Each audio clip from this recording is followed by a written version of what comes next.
साथियों नमस्कार। ग्लोबल ज्ञान चैनल पे आपका स्वागत है।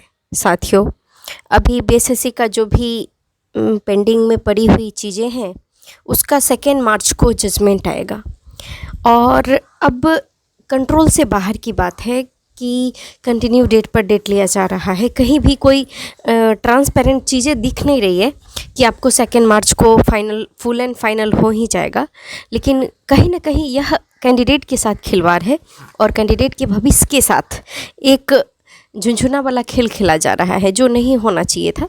क्योंकि इतने दिनों के बाद भी अगर इस बेशर्म कमीशन को अगर शर्म नहीं आ रही है तो एटलीस्ट जो हमारे उच्चतम न्यायालय है उनको तो सोचना चाहिए। और उनके माध्यम से लोग कहते हैं कि जो भी चीज़ें माननीय न्यायालय में हो तो उसमें दखल अंदाजी नहीं किया जा सकता है। वो बात डिफरेंट है कि दखल अंदाजी नहीं किया जा सकता है, लेकिन न्याय भी मिलने का कोई लिमिट टाइम पीरियड होना चाहिए।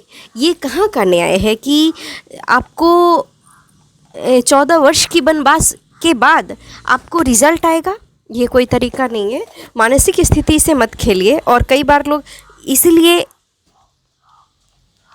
नहीं होना चाहिए और अब देर तो नहीं करना चाहिए, क्योंकि ये बहुत कंटिन्यू डेट पर डेट लेना ये कब की न्याय है। लोग कहते हैं कि हम 21वीं सदी में जी रहे हैं, तो 21वीं सदी का ये कहाँ का प्रमाण है।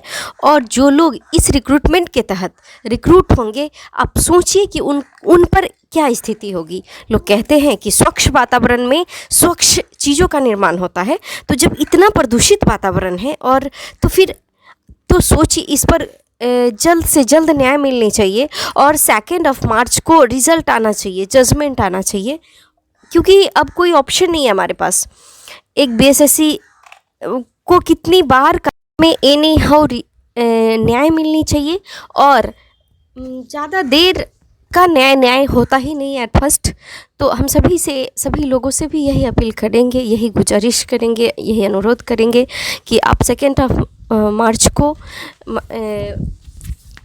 जो महोदया हैं, जो एडवोकेट जी हैं, उन्हें इस चीज़ से ज़रूर आगाह कर पाएँ कि अब देर ना किया जाए। क्योंकि ऑलरेडी जो कमीशन है वो बीएसएससी कमीशन का नाम मुझे लगता है गिनीज़ वर्ल्ड ऑफ रिकॉर्ड में दर्ज होनी चाहिए। और क्योंकि इतने ज़्यादा क्रिटिसाइज होने के बावजूद कुछ भी एक्शन नहीं लेना, ये क्या है।